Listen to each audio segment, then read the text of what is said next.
But welcome everybody. Thanks for everybody for making time, signing up, and joining from wherever you are in the world. And we've got a good number climbing as we speak. So our focus today, as you can see on the slide, is a pretty timely topic, right? To expect the unexpected, managing risk in an unpredictable world.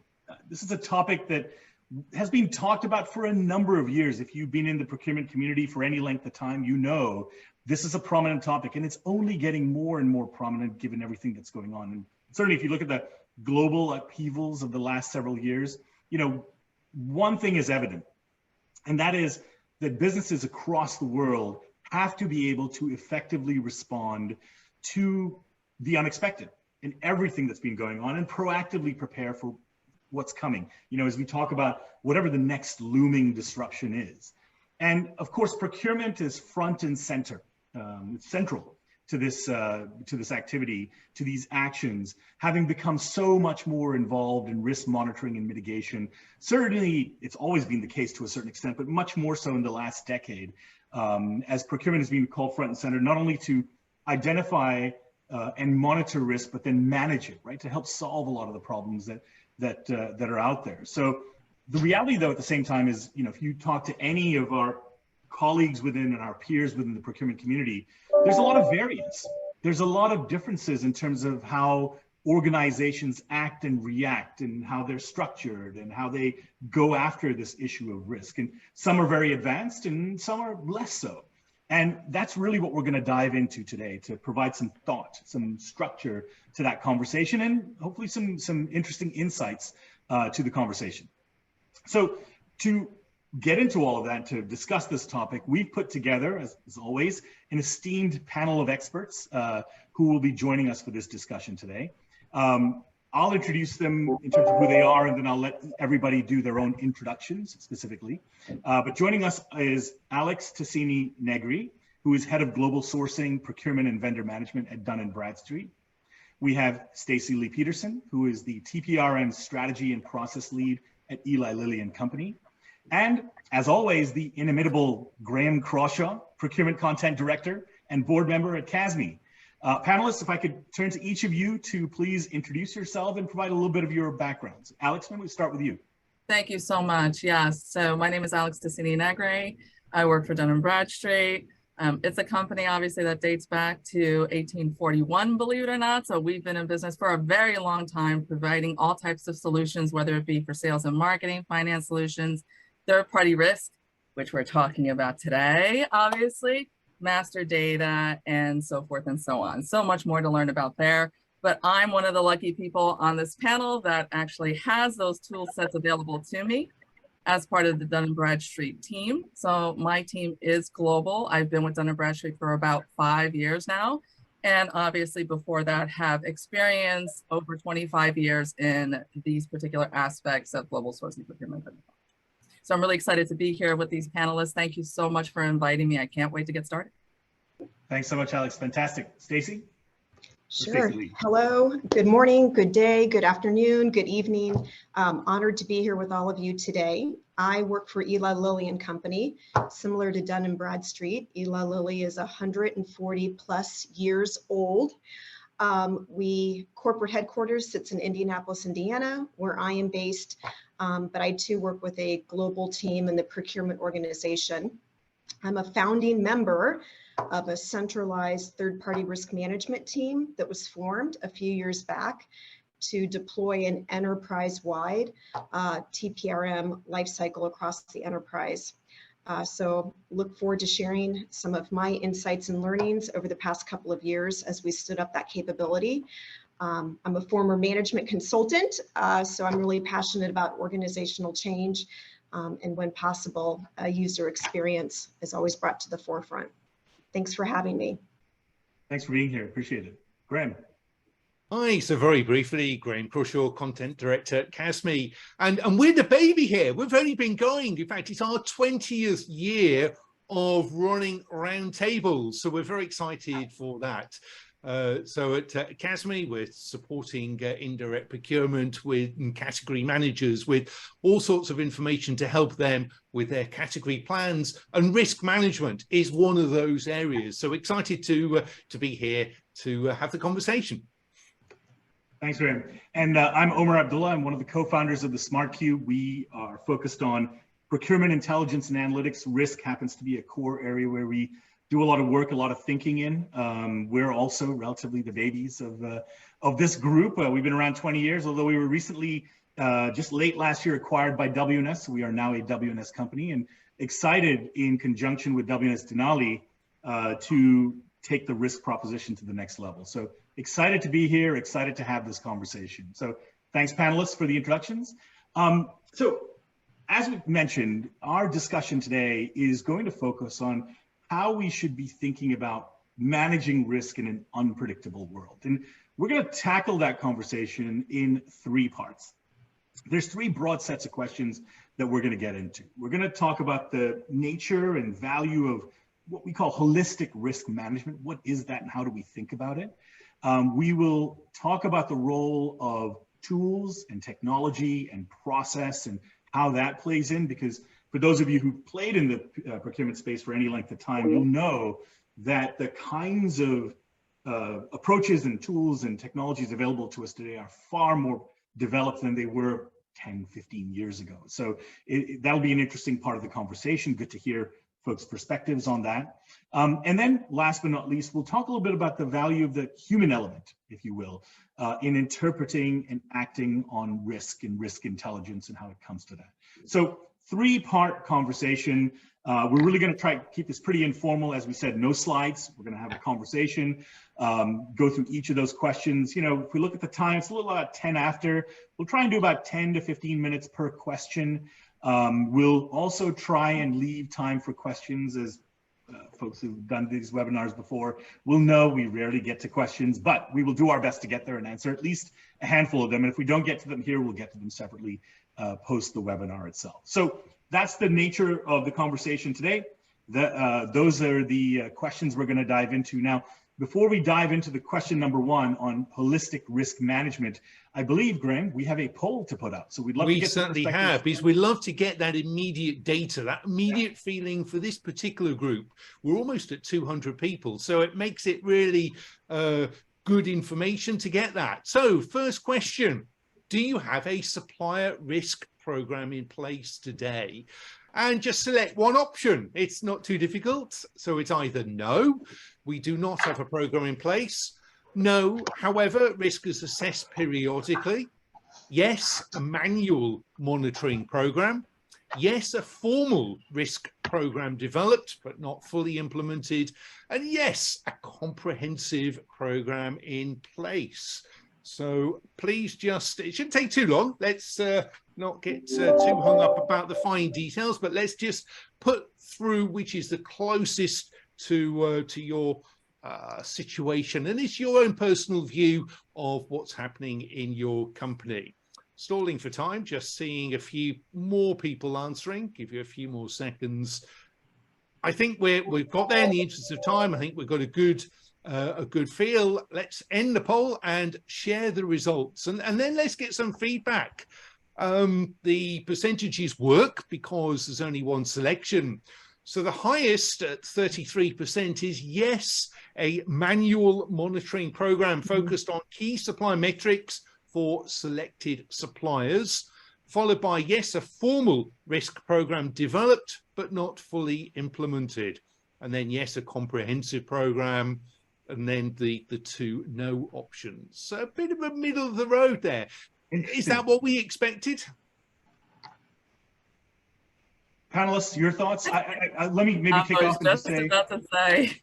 Sorry, go ahead, Alex. Yeah. You know, I think it is. And in all honesty, when you look at how this panned out at that 33%, this goes back to a comment that was made earlier when we first initiated this, right? There is a human element associated with every single aspect of what third-party risk management is.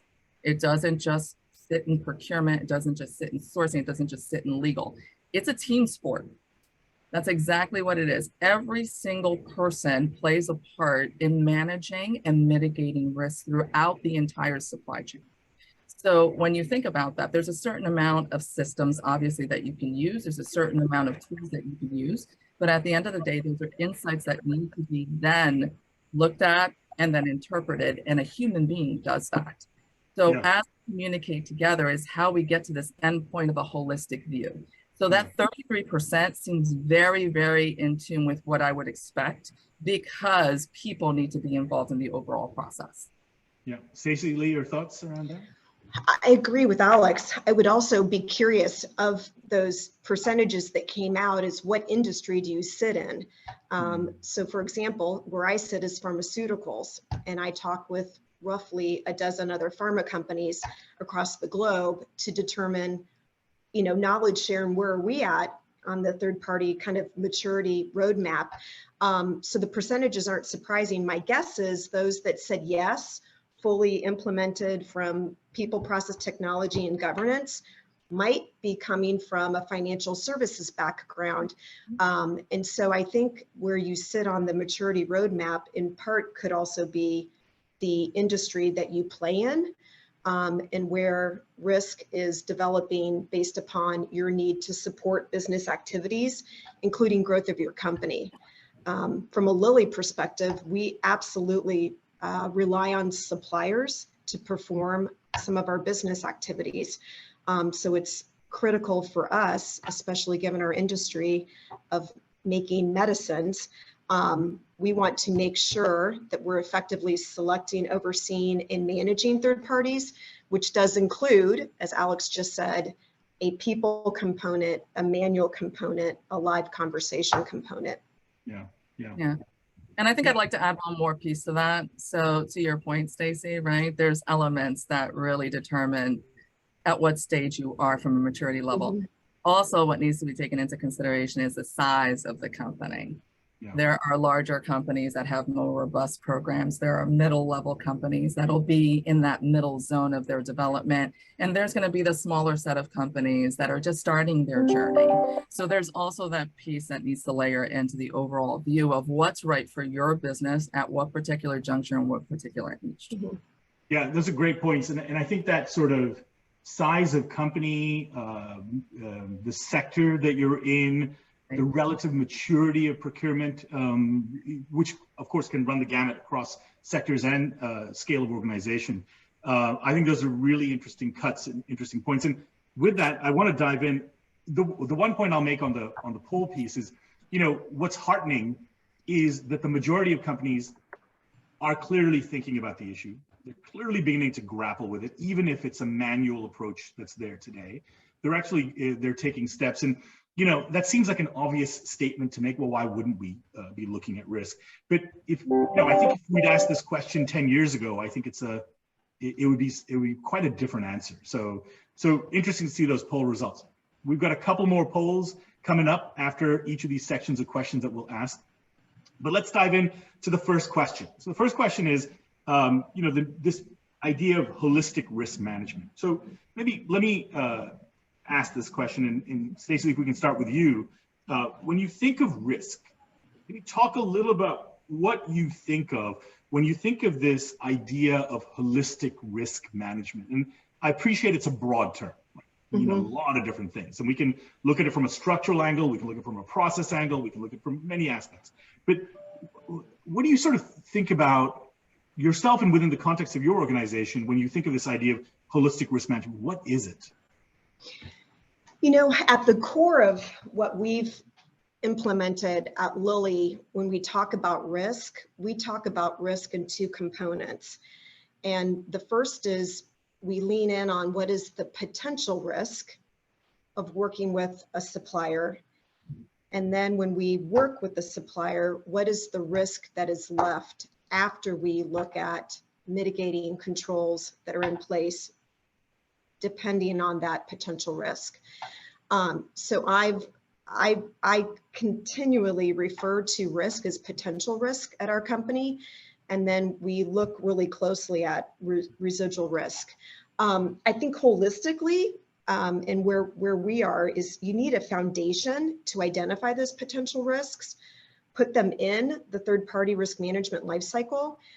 But that's the foundation. And given where we're at, and forgive me, but incidents that arise, whether you're doing screenings, you need to then have a foundation where you're able to adjust and move through when issues or incidents arise.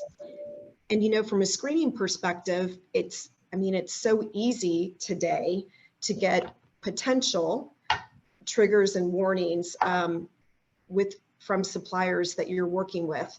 But we also need to be careful to not overreact to, for example, incidents and issues through screenings. So we kind of take a targeted approach that's multi-pronged. First is to always collect the information, and due diligence is after we identify a risk area is at the core of how we move forward. Yeah, I love that idea of residual risk, because it's an understanding and an acceptance that complete risk mitigation, 100% risk mitigation is just not a reality. It's not going to happen, right? And I think a lot of times we tend to embark on these sorts of initiatives thinking we're going to just get rid of it, right? We're going to solve the problem once and for all. And I think that's really excellent, because it's important not only from a practical managing expectations between yourselves and your suppliers, but I think also organization-wide communication of folks understanding, look, risk will always be there no matter what we do. Yes. And how sophisticated we are. So it's a great idea. Alex, your reactions to that? So it's interesting. I agree 100% with Stacy's comments, and I wanted to layer a few pieces there, right? When I'm looking at risk, when my organization is looking at risk, we're looking at it from the initial stages of just thinking about what that need is, right? Yeah. So what is the business impact? If we make the wrong decision, where could that lead us? So thinking about what the risk is to the business, what the risk is to speed to business and revenue, thinking about those aspects is just as important as then taking into consideration the supply risk, right? Whether that be resources, services, goods, and then layering in the supplier risk. So are you doing business with ethical companies, the right companies, the companies that will partner with you in the future, will continue to grow with you as an organization, and is ready to take the next steps with you from a brand perspective as well, to make sure that we're joint in the journey. That's really important as well. So looking at all of those facets. And it really goes even further than that, because it is its own supply chain. Risk is a supply chain.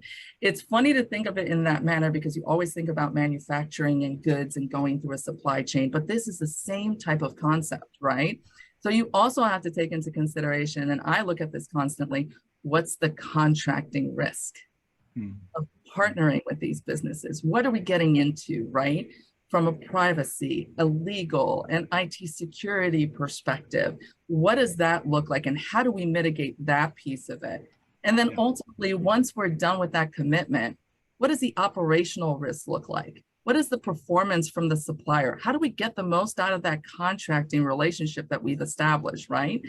And then after that, thinking about vendor management and the role of vendor management in monitoring to make sure there's these QBRs in place. We're reviewing, we're constantly looking at the risk. We're talking about what we can and cannot do, right? And what we can deliver, and consistently working through that to understand where we have potential risks for financial default, right? Because you have to think about that. We are in very turbulent times right now. Think about it. We had 3 years of COVID. We're now in inflation insanity in several different markets, and we're in this mode of recession, and everybody's thinking about how do they pull back? How do they think about their business?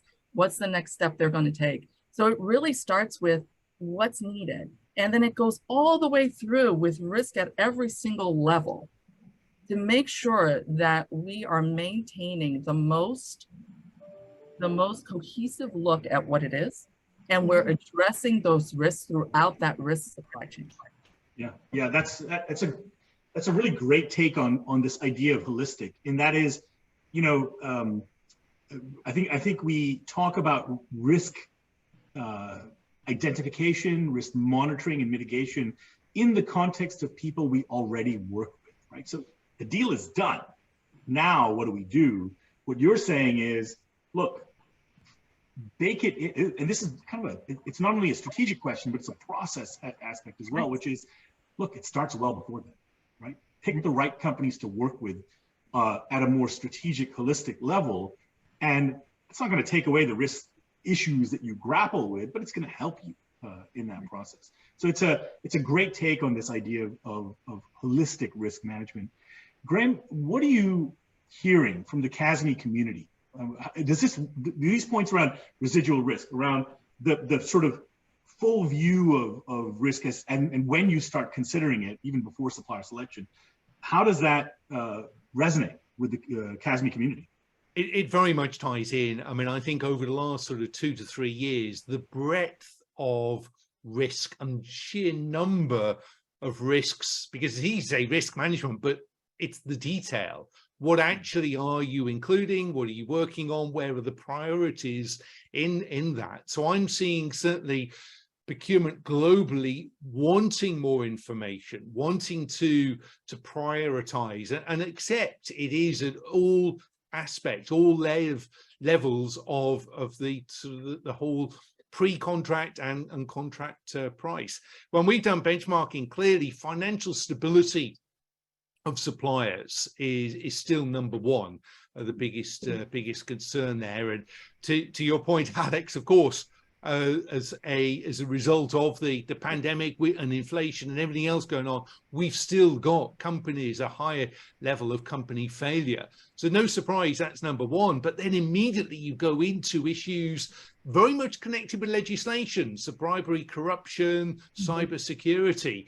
It's just become much more complex. And the challenge is as procurement stitched up with doing all of this. I mean, I think that's the concern. There's so much, and with everything else procurement's doing, making sure that you sort of almost keep all the balls juggling in the air. Yeah. For the non-British on the call, stitched up means procurement is given responsibility for, is the nice way of saying that. Thank you for the translation there, Omer. Yes. I'm straddling geopolitical chasms. So that's a great point. There's a wide variety of factors that have to get considered and parameters. Let me ask this question, right? And maybe Alex, let's just start with you. Over the last 2 to 3 years, which seems to be risk environment in overdrive, right? Pandemic to we can use the word recession. I know some will agree, some will disagree. Certainly inflation, geopolitical issues with Russia and Ukraine, and then China and Taiwan, et cetera, et cetera. We've really been in sort of overdrive. And if you consider that, do you think this perspective that you've shared and this idea of what you look at when it comes to risk, has that evolved in the last 2 or 3 years? Have some things become more pronounced, more relevant? Or do you think it's been pretty consistent throughout that? Oh, it's definitely not consistent. That's not even a word I would throw in any way, shape, or form. I mean, if you think about what we were doing in day-to-day, that was the pre-COVID moment, right? COVID brought to light disruptions in every aspect of people's lives. It's not just businesses, right? So you had to relook at where is our supply chain? Is it safe? That's part of it, right? What do we need to account for that we may have a gap in a service if we need to move to another supplier? So thinking about how to mitigate the risk of losing that particular piece of service or supply or resource that you would normally not have expected to have to do so, right? So thinking about that, and it's continued to morph as well, right? So even when you think about those pieces, part of procurement and sourcing and the overall efforts that we do is looking at cost containment, right? So think about this for a second. Now we've got all of these sources of supply, right? So the idea of let's consolidate and rationalize now takes a turn during COVID, because now you need to layer in additional ones just in case, and maybe diversify a little bit on your portfolio. And then after that point, now you're thinking about where we are today and you're going, oh my gosh, what am I going to do? Now I have to look at budgets. I have to look at cost containment. I have to look at where else can I negotiate? How much more can I do from a transformational perspective to truly change and digitize what I do, what my suppliers are doing, and how we get more efficient and productive to reduce the costs associated with what we do every single day. It's become even more relevant and even more important for us to take those steps, which is why this entire ecosystem that we're talking about, Stacy's talking about, Graham is talking about, it truly is that important piece that brings the whole picture together. Because if we're not working in tandem, if we're not working as a whole team, we're never going to get to that point where we need these results to be. And it is difficult. And you're right, it will never be perfect, but dang it, we can do better. We can do better. And we're charged to do better during these times. Yeah, the one word that comes to mind as you talk through all of those changes of direction or perspective or views of actions, if you will, is whiplash. And yes. You know, I don't want to date anybody on this call, so I'm not going to ask how long you've been in procurement. But can you imagine that back in the 90s or the 2000s, and that sort of that pace is just when we talk about accelerating pace of change. I mean, that's it, right? That's really driven that. Stacey Lee, I don't know if we've lost Graham or we've simply lost visual on Graham. But hopefully it's a technical issue and we're fixing that, and he'll join us shortly. But while we're waiting for Graham, Stacey Lee, your thoughts? Yeah, I would just piggyback, you know, when we look back on the past 2 years, I mean, the supply chain, I mean, there were so many learnings out of supply chain and being ready for a sole source supplier or a single source supplier to have supply chain issues. So we've worked really hard with our manufacturing team and procurement to make sure that we're looking at alternate sources of supply, as well as how much supply can we have in our warehouses, so to speak, on hand to accommodate to get through that.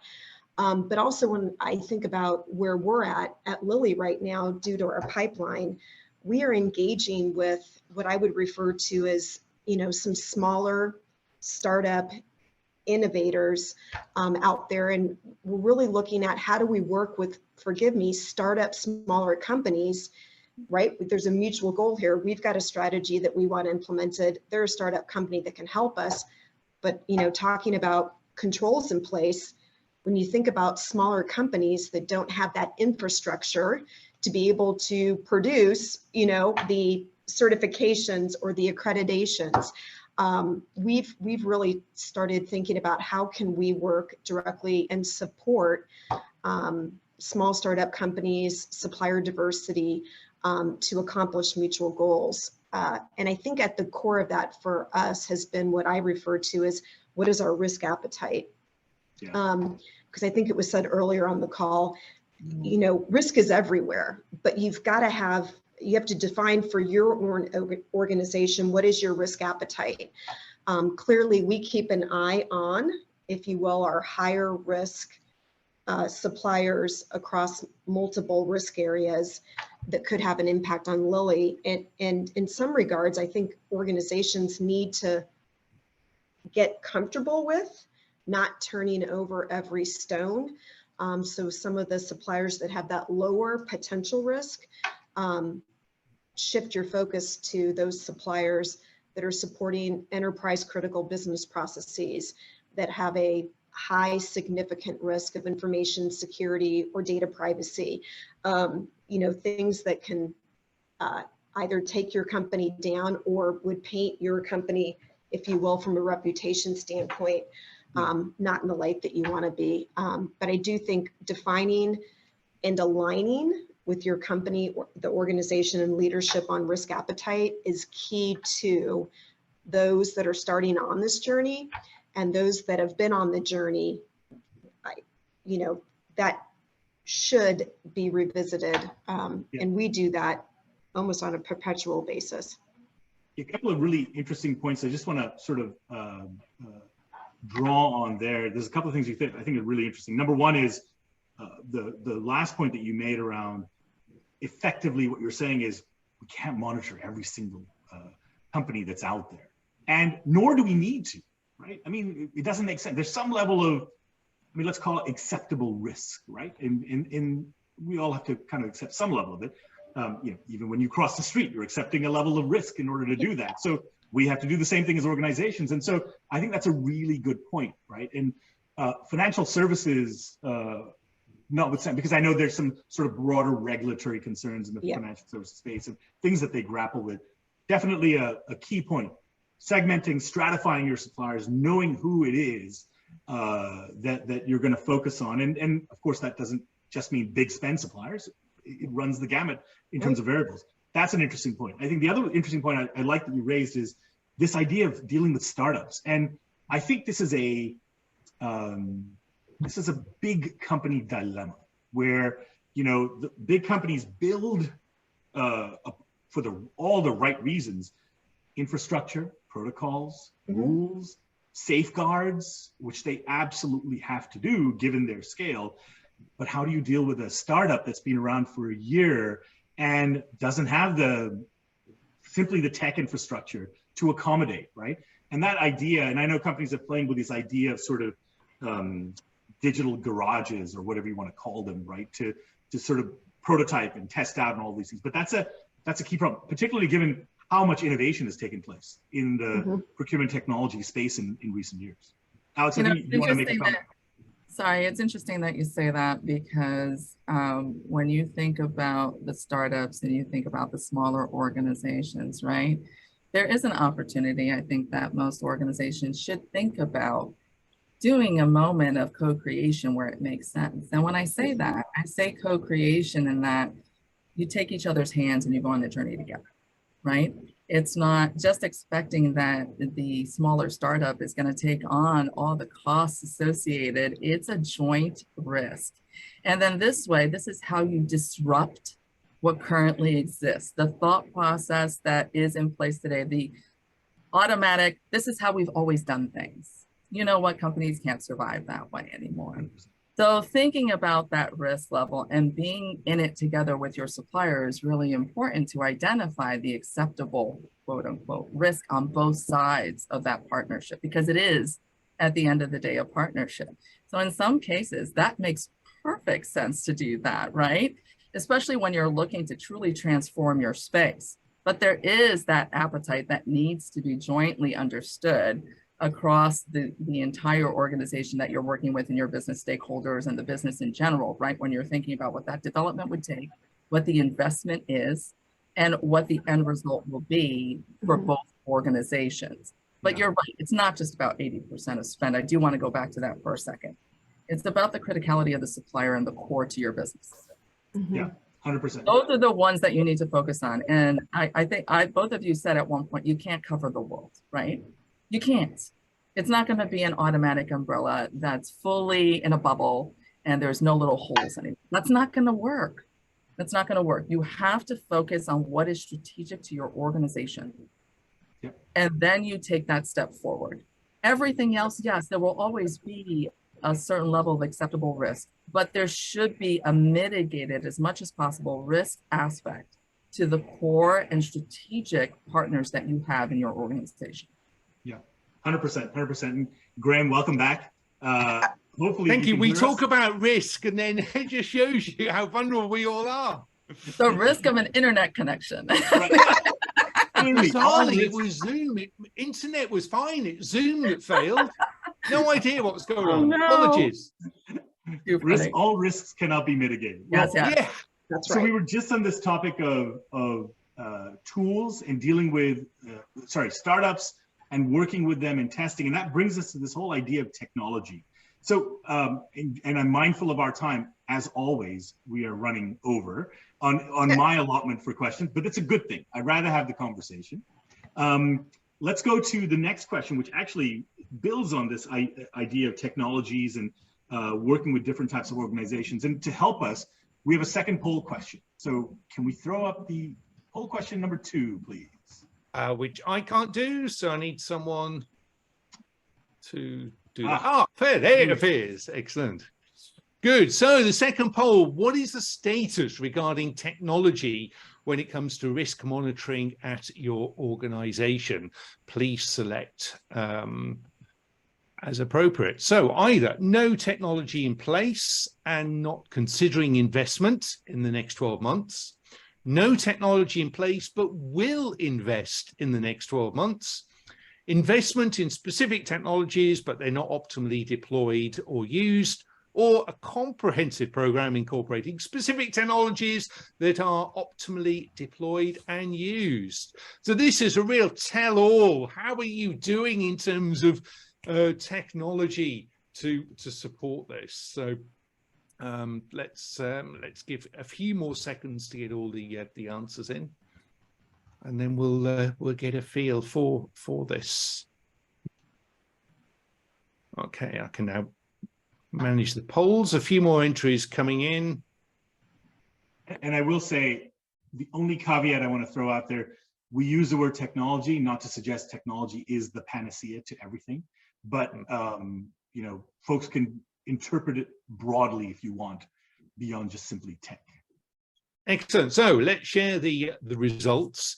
So good to see 50% of the respondents, and we've got close to 200 people on the call saying that investment in specific technologies has been made but not optimally deployed or used, which means that we're getting there. I think that's an encouraging sign. 18% saying they've got a comprehensive program in place, and then the remainder saying no, will invest, or no, not considering. So I think, yeah, everyone's making some progress, and 50% making some progress, and yet to fully optimize it.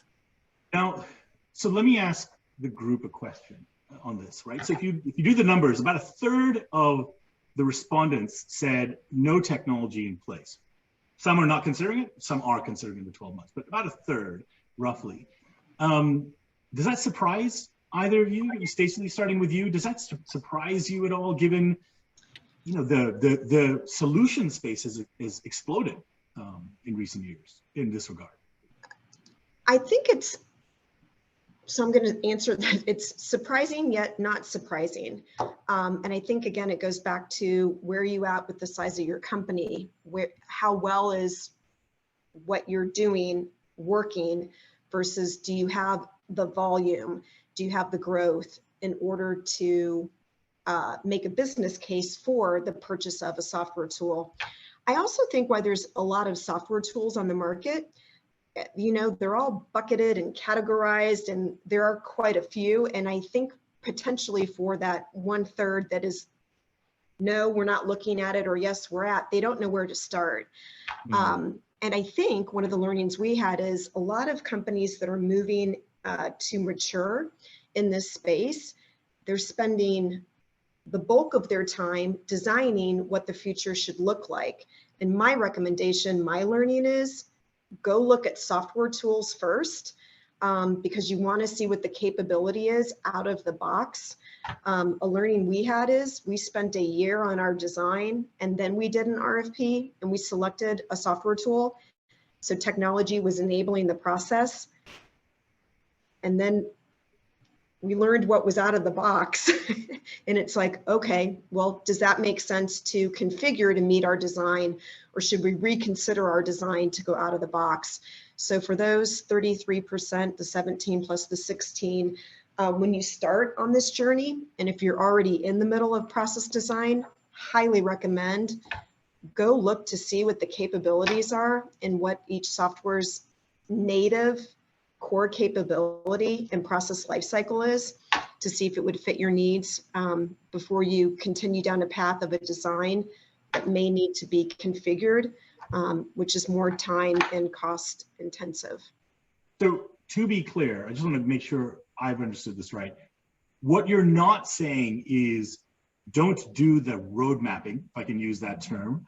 However, look at the technologies, see what the breadth of impact and what they can drive, and use that to inform your strategy. Yes, I would do it in parallel. Yeah, yeah, great point. Let the market inform you. Alex, your thoughts? So Did we just lose Alex? Nope, there we go. She's Okay, back. good. Okay, so I mean, I'm going to take a step back for a second. Alex, we've got a little sketchy connection on your side. Gremlins are out today, definitely. Yes. It's a bit frustrating. Hmm. I'll Hey. just You're back. once. Oh, you're back. Okay. Okay, sorry about that. Hopefully you can hear. No, can't hear me? We can hear you. Oh, all good. thank goodness. Oh, that's all we need right now. I'm going to take a step back is what I was going to say, right? Because there's a few things that you can do automatically, right? The first thing is get some visibility. Visibility is the easy part, right? Get your visibility to your spend, get your visibility to your suppliers, get your visibility to all the aspects that you need. And that you can do through the standard tools that you have today, right? Through reporting and so forth. You can go through your ERP, if you have an ERP or a procurement system, let's say, right? Your finance and your accounting teams are a breadth of knowledge, obviously, so you can get visibility on budgets and things of that nature. So that's important. Use your CLM if you have one, or whatever method you're using for your contract lifecycle management moment, right? So you need to see what that is. And then leverage your third-party compliance, privacy, and IT security teams and what they're doing in order to augment what your visibility is saying, right? So whatever your data is saying here, add this piece. And honestly, that piece, they're already using different tool sets associated with it, right? With what they need to do to look at the risk level of even engaging with a particular supplier or company, right? But there's other tools that are out there that you can augment on top of it, right? I'm Dun & Bradstreet, right? And basically work for Dun & Bradstreet. So the things that I use, I can share. I use risk analytics automatically because it gives me a snapshot of exactly what I need to know about a supplier in a second. What is that company saying? Where are they? What's their financials? What's their ESG? Where am I going from a supplier diversity perspective? It's there. It's in front of me. I can see it. But that's just telling me the snapshot at that moment. That's the insight I need to start looking at, oh, I need to probe because it's a low, it's a medium, it's a high risk, right? And in a monitoring world, that's really important because that gives you the target areas you need to address now. And how you partner with your supplier next brings the next set of questions. What's going on in your business? How come I see this on your financial viability score? What's happening that we need to talk about in order to partner better? What's your delivery look like? What does the contract look like? What is this partner going to lead us to, right? So I think that that's part of this journey. It's not just about systems and tools. It's about using the tool set that you have, leveraging the different teams within your organization to get what you need to augment it, and then putting in the insights that are necessary to drive your next step. Right? So I use risk analytics. I use Hoover's, believe it or not. I know that sounds insane, but I love it. I use that as well, right? And I also use the financial reporting side. So there's several different insights and data analytics that could drive what your very focused strategic next steps need to be for managing your risk from end to end, right? But you need to start somewhere. And the somewhere you start is between that and a combination of adding in your current data that you have in-house from the systems, the tools, and the people and organizations within your team that are working together to make this happen. So Graham, I mean, as you hear the perspectives from Alex and from Cicely, you know, what's clear to me is you all, Eli Lilly and Dun & Bradstreet, you put some thought into, let me call it your risk program, right? You put some thought into that whole project. You've structured it. You have looked at marketplace. You've looked at available tools. You've incorporated internal and external data. There's clearly a fair level of sophistication that's gone into it, right? Graham, as you look out amongst the procurement community, do you see that mirrored across the procurement world? I'm not sure. I necessarily see that level of thinking, but not yet. I don't think companies are generally that sophisticated. I think there's also, I mean, with so much going on, The other area that I sort of see where there's overlap and potential confusion is sort of with risk and ESG. And companies that perhaps haven't got tools for that and thinking, well, okay, EcoVadis, can that be used for everything? Or what can we do? And I think also the other point I'd like to make at this stage is the suppliers are saying of these systems are saying, yeah, we can do it. There's that lack of sort of clarity. Everyone will agree that they can do everything, which makes the selection even more confusing. I think there's going to be quite a shake-up of those suppliers. There are too many suppliers all claiming to do the same thing, and it is confusing. And of course, procurement has then got to justify that expenditure, that investment. So I think with Stacey and Alex here, we're far ahead of what many companies are. And of course, if you suddenly then go to the APAC region and ask the same questions, there's even more sort of uncertainty as to what actually should be selected and invested in. So I do need to get to the last question, the last poll and the last question, because again, we have like 13 minutes left. But I'm anxious to get a couple of your perspectives, Stacey and from Alex. You put in place some pretty interesting programs, pretty sophisticated programs, but surely at some point a few years ago, you were probably struggling, much like this broader procurement community is struggling as well. Just very quickly, what's like the one thing that you would say, hey, this was either the tipping point or this is the rationale or the argument that allowed us to break through and get there? Not to put you on the spot with that, yeah. Oh, Alex didn't mean to jump in, but I'll start. I mean, third-party oversight is an enterprise risk management scorecard item for Eli Lilly and Company. I am confident, probably the majority of folks who've joined this call today, third-party oversight is an enterprise risk management profile that's being monitored at their company. So as a result of that, that was the tipping point for the creation of an enterprise third-party risk management organization. So how do we move, so to speak, the enterprise risk management or third-party oversight into something, a little bit less risky? We will always be on the ERM grid, right? By the nature of the fact that we rely on suppliers for our business strategy. That was the tipping point. And so our program is executive sponsored and sanctioned, and we report to them. So, I mean, that in my opinion, and as I speak with many colleagues around the world, is first and foremost, the tipping point. You have to have leadership support and advocacy for this program, or it will not go anywhere. I'll share, we did an ecosystem analysis of where are all the good pockets of third-party risk management occurring at Lilly. Lots and lots of great third-party risk management activities, oftentimes siloed. And so based upon our request to create this organization, to bring it together, to enable what Alex just said is risk insights, data insights, business insights. But if you don't have the support of your lead team at your organization, this will be a daunting task for you. So I would say the tipping point is leadership recognition, support, and sanctioning of the work. But Alex, that's great. Alex, does that resonate? It does completely, actually, because that's what it comes down to, right? And I've been with Dun & Bradstreet for about 5 years. I was actually brought on to create this type of a thought process of end-to-end, right?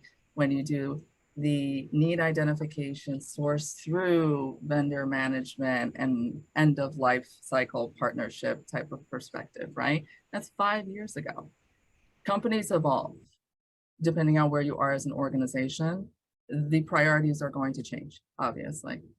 Being that we're a company that's been in business for so long, much like Lilly, right? This is really important to us because it's all about our existence and our brands and what we bring to the table to the greater population. That's important to us.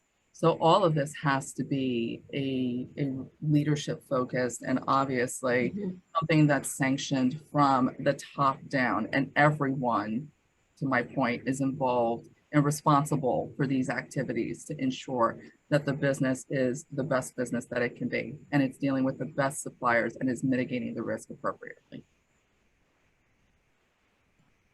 You muted it.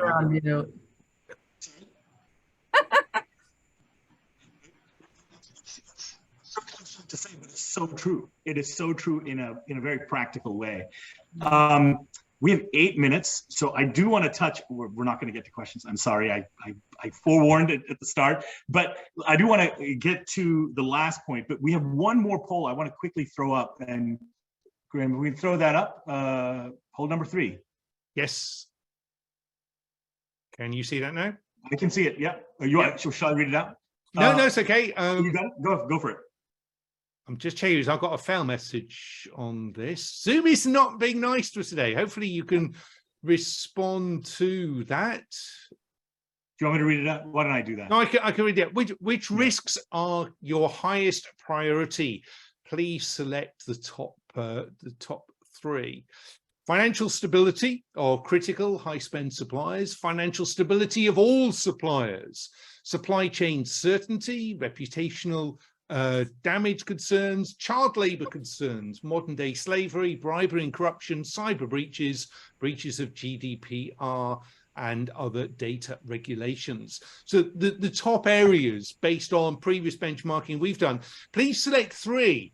You could tick them all, but that wouldn't really be very helpful, because I think we really want you to just think, what are those top 3 that are most important to your organization?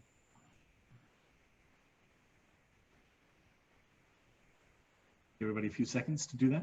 I was going to say, I've lost visibility of the whole thing. So when you think we've got enough, please just share it. I cannot actually see, so I'll let Rose, can you? Folks at the back, yeah. Oh, here we go. All right. Can you see the results, Graham? No, I can't. So let me read them out. Thank you. The top risk was supply chain disruptions, 68%. Picked that. Then it was financial stability of critical and high spend suppliers, 54%, followed by cyber breaches at 50%.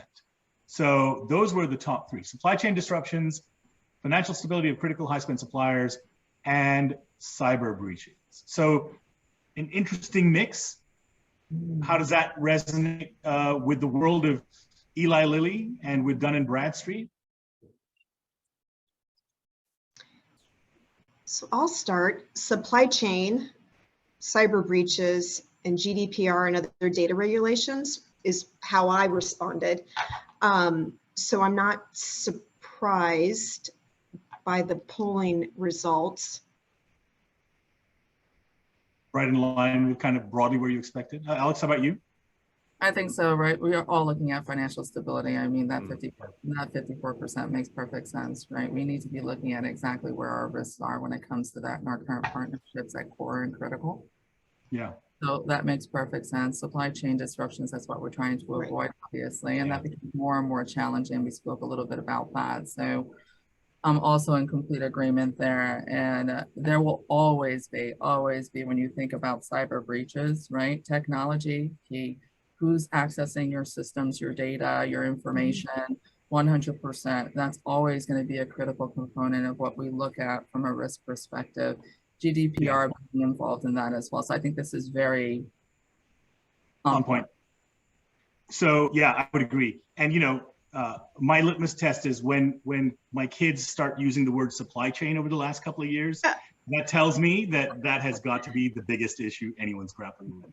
So we have 5 minutes. I'm gonna, to use American football terms, I'm more of a soccer guy, but to use American football terms, we're gonna call an audible. I think I used that correctly. And I wanna sort of ask one last question to the group here. And that is, what advice would you give a procurement leader today who's looking at this issue of risk and looking to either embed it further or accelerate it within their organization? What would you tell them is the one thing that they should be doing? That's such a loaded question. And I how narrowed can it you to do one. that Did you to notice? us? Right, it's such a loaded question. I'll start, Alex, and then you can take it home. I would recommend a phased approach.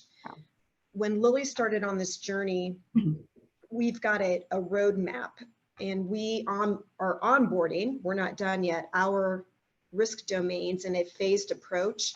And I say phased approach because it affords you the opportunity to test what you've implemented, collect learnings, iterate, make it stronger, improve before adding on additional risk domains. So for me, advice, phased approach, you know, I'm sure, and again, depending on the size of your company and what risk areas are in scope, but our company has upwards of 10 plus risk areas that we've got to bring on the enterprise platform, and doing that all at once would have not made sense for our organization, for our organizational change management efforts. So phased approach, and then I cannot stress enough, build that feedback learning loop to be able to iterate, improve, and move the needle in order to be prepared to add on additional risk domains as you go through your journey, but phased approach. I agree with the phased approach, and I would add the fact that it's really about understanding what the business needs, right? That's the first and foremost. What does the business need? And honestly, the business is your partner as a procurement leader. That's your partner. What do they need? What do they want? And then build from there, because automatically that filters in knowing your customers, knowing your suppliers, knowing your partnerships, knowing what the supply chain is going to ask of you as your core. And then from there, you can build outside your core. But focus on the core first, and then move into the different areas that you need to expand. So, Graham, I will give you the last word on this topic. Well, on that, I was just thinking, don't try and do everything all yourself. I think it is about collaboration. It's working with the business, as we've heard. It's all about the relationships. If you try to think that procurement has got to do everything on risk, in the same way as companies say procurement and ESG, you can't. You've got to spread the load. You've got to work with others. Yeah, fantastic, fantastic. So we are right there. So to summarize, I love that. Phased approach, handle it in chunks, and build on the back of that. Understand, of course, what the internal customer needs and what the business needs, and build on the back of that as well. And of course, have a feedback loop, and don't go it alone. So great points, fantastic conversation. Again, as always, we do have, I like this. So Joe Gavoni, who I know, has just said, stop, collaborate, and listen. For those of a certain age, we'll know where that actually comes from. So I'll leave it at that. That's been 2 age calls over the course of this that I've made, the webinar. But great points to close off of. And again, there's a bunch of questions. We're going to try and look at those questions post this event and answer them in some forum separately. But thanks everybody who joined the call. Thanks everybody for being here. Thanks especially to the panelists, Alex, Stacey Lee. Thank you for making the time. Graham, as always, good to have you all. And thanks very much. We'll chat with you all on the next webinar. Yeah. Thank you. Thank you, everyone. Bye now. Bye now.